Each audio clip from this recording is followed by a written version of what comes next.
Na teologia cristã, existe um paradoxo que, desafia a lógica básica.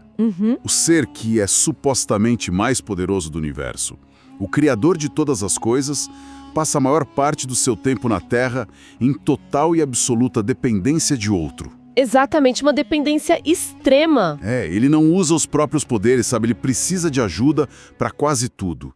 E hoje o nosso mergulho profundo vai olhar justamente para os bastidores dessa mecânica cósmica. É um prazer estar aqui para essa análise. E é exatamente essa tensão estrutural que torna o nosso material de hoje tão intrigante. Com certeza. Nós temos em mãos um material de estudo teológico, especificamente a aula 12, chamada O Filho e o Espírito.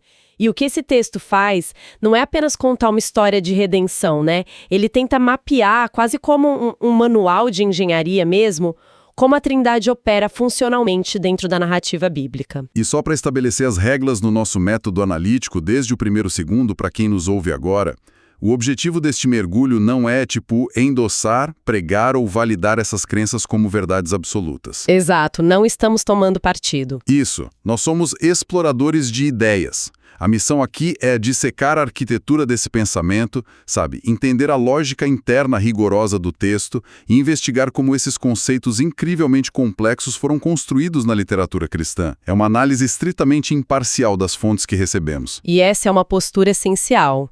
Porque, independentemente das convicções pessoais de quem está escutando, a sofisticação filosófica e literária dessa teologia específica moldou séculos de pensamento ocidental. Verdade. Moldou ética e até mesmo estruturas de governança, sabe?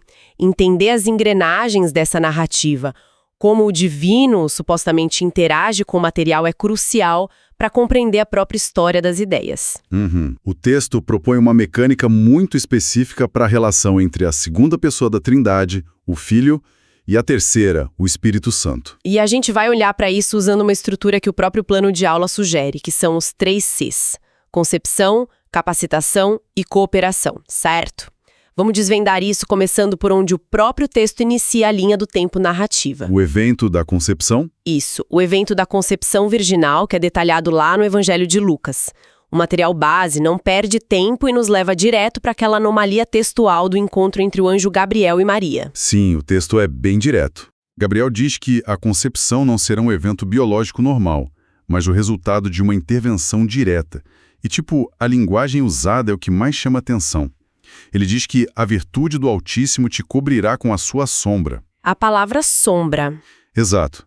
A escolha da palavra sombra parece no mínimo curiosa para descrever um evento de criação de vida, né? É uma escolha lexical que carrega um peso teológico imenso. O material faz um excelente trabalho ao conectar essa sombra com a tradição do Antigo Testamento. Como assim? Na literatura hebraica, a sombra não representa a ausência de luz ou escuridão, como no nosso uso coloquial do dia a dia. Ela remete ao conceito de Shekinah. Ah, a presença divina? Inicial de Gênesis. Nossa, é uma conexão que atravessa toda a linha do tempo. Sim, é a força motriz do cosmos agindo de forma cirúrgica na biologia humana, entende? O que me leva a pensar nessa sombra como uma espécie de barreira imunológica cósmica. Porque, o texto foca muito na necessidade de a criança nascer como um ser santo. E eles usam a palavra grega ágios. Ágios. E a justificativa do material é que Jesus precisava assumir a carne humana para ser o tal do segundo Adão, mas precisava estar completamente isolado da herança do pecado humano. Ele precisava ser um sacrifício perfeito. Precisamente, a lógica estrutural do texto assume que a humanidade carrega uma falha ontológica. Uma corrupção inerente, frequentemente chamada de pecado original. Certo. Se o verbo simplesmente nascesse de uma concepção humana padrão, ele herdaria essa falha. Então, a intervenção do Espírito Santo, essa sombra que mencionamos, funciona, usando a sua analogia imunológica, como um campo de esterilização. Uma incubadora divina protetora. Isso mesmo. O Espírito cria as condições exatas para que o Verbo eterno assuma a materialidade humana sem ser contaminado por ela.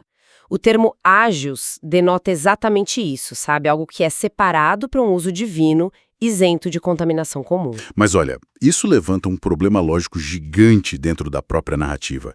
Algo que me fez, parar e reler as notas. Qual parte? O texto afirma o tempo todo que Jesus já é o Verbo eterno, certo? Sim, desde antes da fundação do mundo. Então ele existe antes da criação. Ele já possui essência divina plena. Se ele já tem essa natureza inabalável, por que essa ponte biológica hipercomplexa era estritamente necessária? Ah, a questão da necessidade da encarnação. Exato. Por que o Verbo não poderia simplesmente, se materializar na Terra, já na forma adulta, e cumprir o plano de redenção logo de cara? O que é fascinante aqui é como a teologia resolve a questão da representatividade. A fonte argumenta que para o plano da redenção funcionar legalmente, e a teologia cristã tem um forte componente jurídico, né? Sim, o conceito de pagar uma dívida. Exatamente. O substituto da humanidade precisava ser um humano autêntico e orgânico. Se ele apenas se materializasse do nada, seria um fantasma, uma ilusão de ótica ou um ser de outra dimensão, mas não um descendente real de Adão. Faz sentido dentro dessa lógica jurídica. A justiça, segundo o texto, exigia que a dívida humana fosse paga por uma natureza humana real. Portanto, a intervenção do espírito na concepção não é um mero truque de mágica. É a única mecânica possível para que o divino vista a biologia sem destruí-la ou falsificá-la. Isso estabelece perfeitamente o cenário para a fase adulta, que é onde a dinâmica entre o filho e o espírito sofre uma mudança drástica. Entrando no segundo C, a capacitação. O ministério terreno. Isso. O Verbo eterno nasce como humano. A sombra fez o seu trabalho na concepção. Mas quando acompanhamos a vida adulta de Jesus no texto, a fonte detalha um modo de operação quase, contraintuitivo. Sim, ele não age da forma que esperaríamos. Ele não age como um Deus caminhando pela terra, disparando milagres com o próprio poder à torto e à direito. A análise avança para o ministério terreno e aponta um paradoxo formidável mesmo. A lição afirma categoricamente que Jesus, embora possuindo todos os atributos divinos, submeteu-se voluntariamente a não usá-los de forma independente. Nenhuma vez? Nenhuma vez. O texto argumenta que cada cura, cada exorcismo, cada discurso de sabedoria e até a resistência à tentação lá no deserto não foram feitos pelo poder inerente do Filho. Foram o quê, então? Foram realizações do Espírito Santo atuando através dele. Para tentar visualizar a mecânica de como essas duas naturezas operam juntas, sem uma anular a outra, me ocorreu uma analogia técnica. Pense na encarnação não como um bilionário fingindo ser pobre para ver como é, mas como um software de inteligência artificial ultra avançado, que é instalado em um hardware muito antigo, tipo um computador lá dos anos 90. Gostei dessa imagem. O software em si tem capacidade infinita de processamento. Essa é a essência dele. Mas ele decide voluntariamente operar apenas dentro dos limites de memória RAM daquele hardware obsoleto. Para experimentar o sistema exatamente como um usuário comum experimentaria. Exato.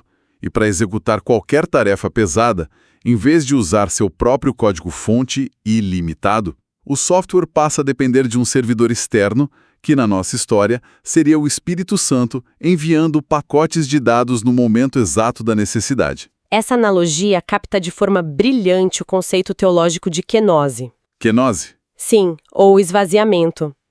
É um conceito central nas fontes que analisamos. A restrição não altera a natureza do software, como você disse, mas altera fundamentalmente a sua forma de operação. Entendi. O auxílio teológico do nosso material destaca o batismo de Jesus no Rio Jordão como o momento em que esse servidor externo entra online de forma definitiva para o ministério. O Espírito descendo como uma pomba. Isso. O Espírito Santo desce e o reveste com o poder necessário especificamente para enfrentar Satanás e inaugurar o ministério. A fonte exalta a humildade dessa dependência. A submissão à limitação do hardware humano demonstra a vontade do Filho em participar autenticamente da nossa experiência. Olha, eu entendo a teoria do kenosis, mas analiticamente ainda me soa problemático. Como assim? Se ele precisa do Espírito Santo para realizar obras divinas, isso não cria uma contradição com a ideia de sua própria divindade?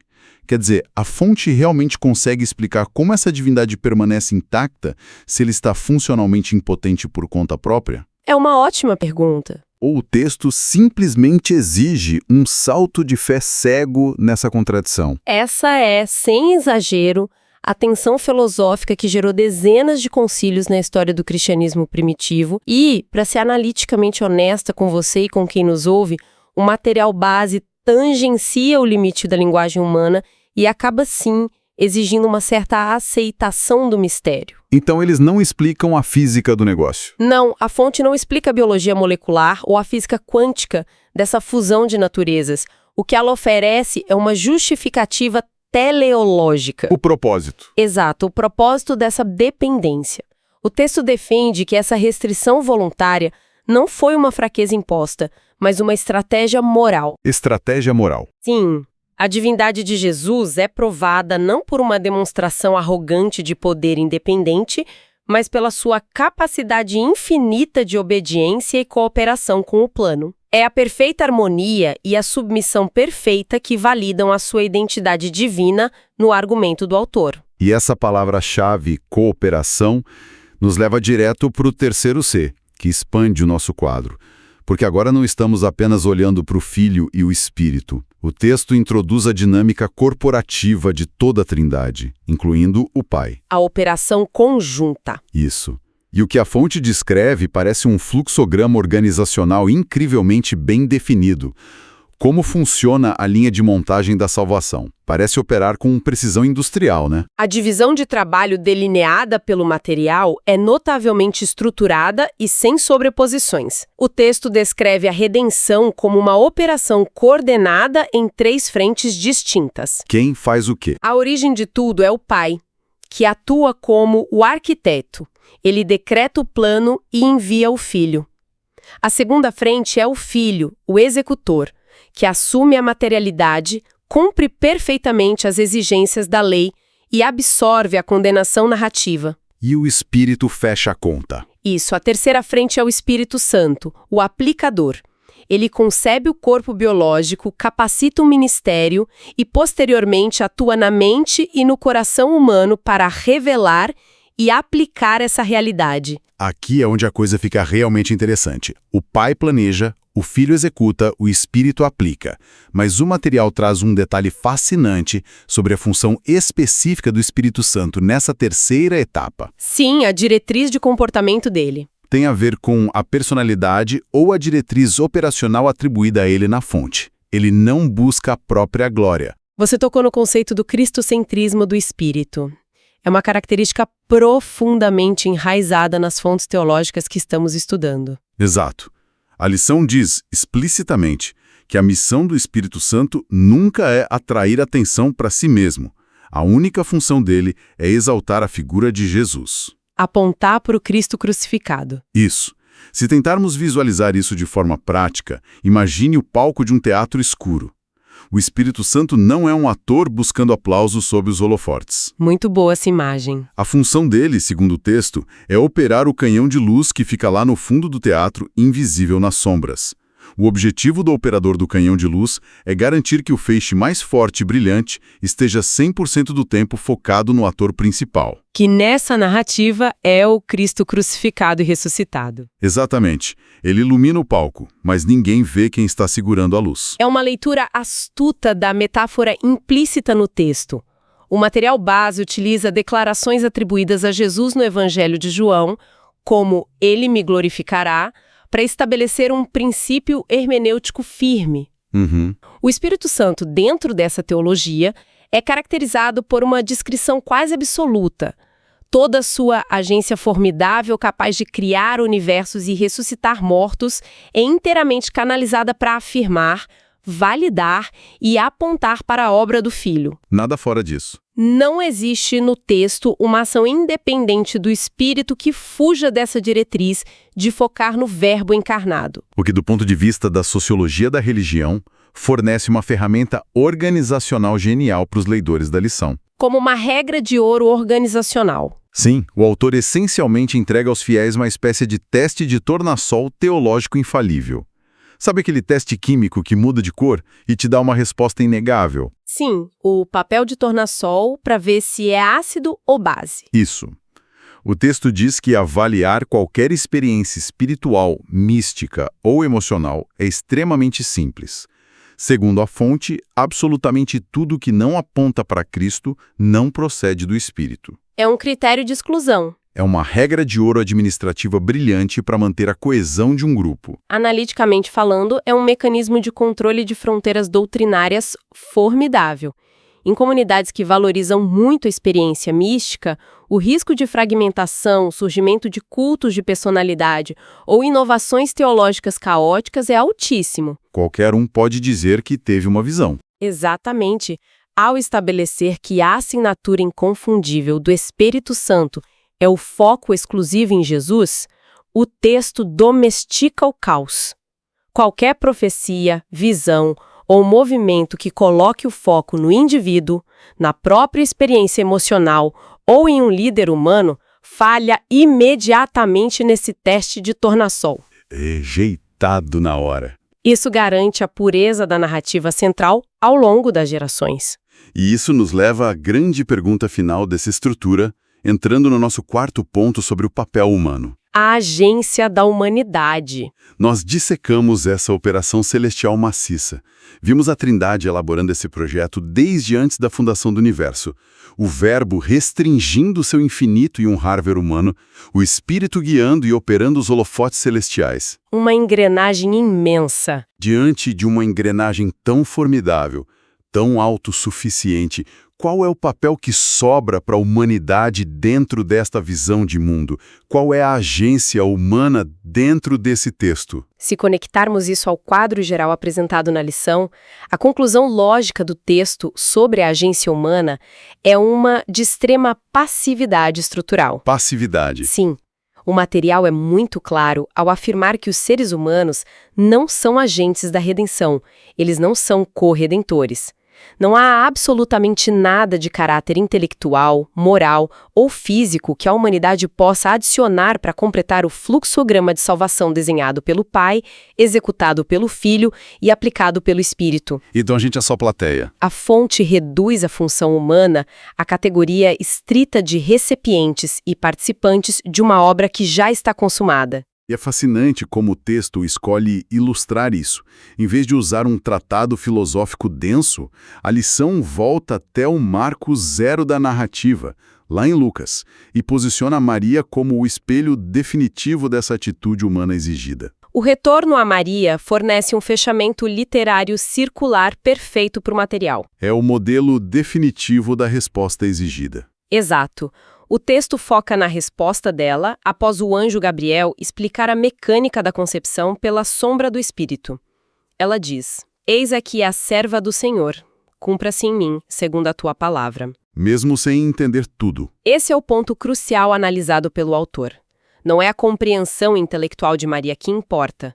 Afinal, as implicações ontológicas da encarnação trinitária seriam incompreensíveis para ela naquele momento histórico. Ninguém entenderia. A resposta dela é apresentada como uma epistemologia da confiança. Ela não demanda provas matemáticas adicionais, ela oferece consentimento e submissão à vontade declarada.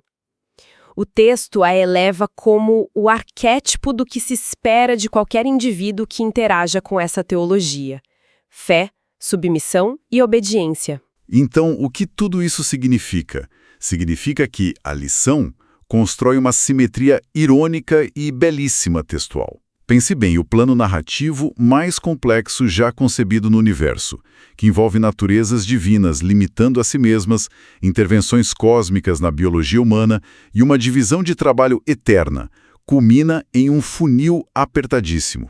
Um contraste enorme. A supercomplexidade divina exige a hipersimplicidade humana, a atitude mais simples possível do ser humano, A resposta esperada não é decifrar o código, mas simplesmente reconhecer a própria incapacidade de adicionar qualquer coisa à equação e confiar que, como dito no texto bíblico, para Deus nada é impossível. É a passividade como auge da participação. É uma síntese fenomenológica exata das intenções da fonte. O material pega um evento cósmico incompreensível, a encarnação trinitária, e o aterra em uma aplicação prática. Resolve no básico. Ele resolve a vasta arquitetura da Trindade na exigência mais fundamental de entrega e fé, espelhando a própria dependência que o Verbo demonstrou em relação ao Espírito durante o seu ministério terreno. Assim como o Filho confiou no Pai e dependeu do Espírito, exige-se o mesmo comportamento de quem crê. Uma jornada analítica realmente profunda. Para recapitularmos o que desconstruímos hoje. Sim, vamos fazer um resumo. Desmembramos a arquitetura da Trindade apresentada na fonte. Começamos com a sombra misteriosa da concepção, que funcionou como um campo de isolamento imunológico, garantindo a entrada intocada do Verbo eterno na linha biológica humana. Passando pela dependência humilde durante o ministério terreno de Jesus. Isso, a mecânica do kenosis, a restrição voluntária de um software ilimitado rodando em hardware humano, dependendo do Espírito para cada milagre. Depois mapeamos a divisão de trabalho divina Pai, Filho e Espírito, atuando sem atrito, e deciframos a regra de ouro do Espírito como o operador do holofote focado eternamente em Cristo. Até culminar na exigência de fé do crente. Exato. Observando como essa engrenagem titânica repousa na expectativa do espelhamento da resposta simples e submissa de Maria. É um mergulho que, sem dúvida, oferece uma visão profunda sobre a literatura cristã e lembra quem nos acompanha o quanto entender essas estruturas teológicas ilumina os alicerces lógicos dessa fé. E expõe uma tradição intelectual rigorosa que tenta organizar e dar coerência a eventos textuais que, por definição, desafiam a fronteira da razão humana. Exato. Mas antes de encerrarmos, não podemos deixar de apontar para um pensamento provocativo final, um pequeno detalhe radioativo escondido bem no meio das notas de rodapé dessa lição que ainda não discutimos. Ah, a citação do primeiro auxílio teológico. Essa mesmo. O autor de repente insere uma citação do famoso teólogo britânico James Dunn. E a fonte menciona, e aqui eu adapto livremente o argumento de Dunn, de que Jesus teria sido adotado como o Filho de Deus no seu batismo. Adotado. Sim. E que o texto de Lucas, capítulo 3, versículo 22, marca literalmente a iniciação de Jesus na filiação divina. Uma inserção acadêmica que soa como uma detonação silenciosa dentro da ortodoxia que vínhamos discutindo até agora. É o quebra-cabeça teológico perfeito para o final, porque toda a nossa análise na fase de concepção estabeleceu que o texto defende que Jesus já é o Verbo eterno, coexistente desde antes do princípio da criação. Sim, a pré-existência. Mas aí a nota de rodapé traz a ideia acadêmica do adocionismo, essa noção de que ele precisou ser adotado como filho apenas lá no batismo no Rio Jordão. Criou uma tensão enorme. Como essa ideia acadêmica de adoção no batismo se alinha com o conceito do Verbo eterno que existia antes da criação? Como o texto reconcilia a eternidade da filiação divina com um evento temporal de adoção? Fica a grande dúvida analítica. A filiação diz respeito a uma mudança biológica, a uma transição de ofício, ou a um título messiânico funcional. A estrutura impecável que analisamos agora convida a uma nova desconstrução. Fica essa provocação intelectual para quem escuta continuar ponderando por conta própria sobre as camadas dessa literatura. Um excelente ponto para reflexão. Nos vemos no nosso próximo mergulho profundo. Até lá!